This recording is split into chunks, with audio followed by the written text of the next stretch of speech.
ഇന്ന് നമുക്ക് ഇടിയപ്പമൊക്കെ വെച്ച് ചെയ്യാൻ പറ്റുന്ന വളരെ ഈസി ആയിട്ടുള്ളൊരു റെസിപ്പിയാണ് കേട്ടോ. അതിന് വേണ്ടിയിട്ട് ഒരു ചട്ടി ചൂടായപ്പോൾ അതിലേക്ക് കുറച്ച് വെളിച്ചെണ്ണ ഒഴിച്ച് കൊടുത്തിട്ടുണ്ട്. അതിലേക്ക് ഒരു ചെറിയ സവാളയും കുറച്ച് വേപ്പിലയും ചേർത്ത് കൊടുക്കുന്നുണ്ട്. താല്പര്യമുള്ളവർക്ക് ഇഞ്ചിയും വെളുത്തുള്ളിയൊക്കെ ചേർത്ത് കൊടുക്കാം. ഞാനിപ്പോൾ വേറെ ഒന്നും ചേർക്കുന്നില്ല കേട്ടോ. അത് നന്നായിട്ടൊന്ന് വാടി വന്നപ്പോൾ അതിലേക്ക് ഒരു സ്പൂൺ മുളക് പൊടിയും ഒരു അര സ്പൂൺ മഞ്ഞൾ പൊടിയും ചേർത്ത് കൊടുക്കുന്നുണ്ട്.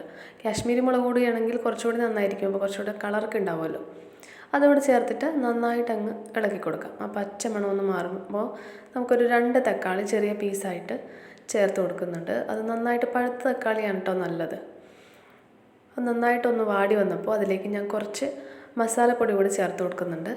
ഒരു 1/4 സ്പൂൺ അല്ലെങ്കിൽ ഒരു അര സ്പൂൺ മതിയാവും. ഞാനിപ്പോൾ പൊടിച്ച മസാലയാണ് കേട്ടോ ചേർത്തത്. അതോട് ചേർത്ത് ആ തക്കാളി നന്നായിട്ടൊന്ന് വാടി വന്നപ്പോൾ അതിലേക്ക് ഒരു മുട്ട പൊട്ടിച്ചൊഴിക്കുന്നുണ്ട് കേട്ടോ. ഇനി അതിലേക്ക് നമുക്ക് അതിനാവശ്യമായിട്ടുള്ള ഉപ്പുകൂടി ചേർത്ത് കൊടുക്കാം. ഇനി അത് നന്നായിട്ട് തക്കാളിയായിട്ട് യോജിപ്പിച്ചെടുക്കാം. മുട്ട 1 2 ചേർക്കാം കേട്ടോ. ഇത് നന്നായിട്ടങ്ങ് മിക്സാക്കി എടുക്കുന്നുണ്ട്. ഇനി അതിലേക്ക് നമുക്ക് ഇടിയപ്പം ചേർത്ത് കൊടുക്കാം. ഞാൻ ഇടിയപ്പം കട്ട് ചെയ്തിട്ടല്ല ചേർത്തിരിക്കുന്നത്, ജസ്റ്റ് ഒന്ന് ന്യൂഡിൽസ് പോലെ കിടക്കുന്ന രീതിയിലേക്ക് ഇടിയിച്ചെടുത്തിട്ടാണ് ആഡ് ചെയ്ത് കൊടുക്കുന്നത്. നമുക്ക് നന്നായിട്ടങ്ങ് മിക്സ് ചെയ്തെടുക്കാം.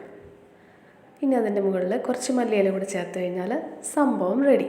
കുട്ടികൾക്കൊക്കെ ഒരുപാട് ഇഷ്ടപ്പെടുന്ന ഒരു റെസിപ്പിയാണ്. അപ്പോൾ എല്ലാവരും ട്രൈ ചെയ്ത് നോക്കണം.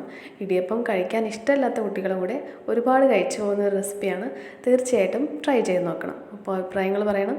ചാനൽ ഒന്ന് സബ്സ്ക്രൈബ് ചെയ്ത് സപ്പോർട്ട് ചെയ്യണം.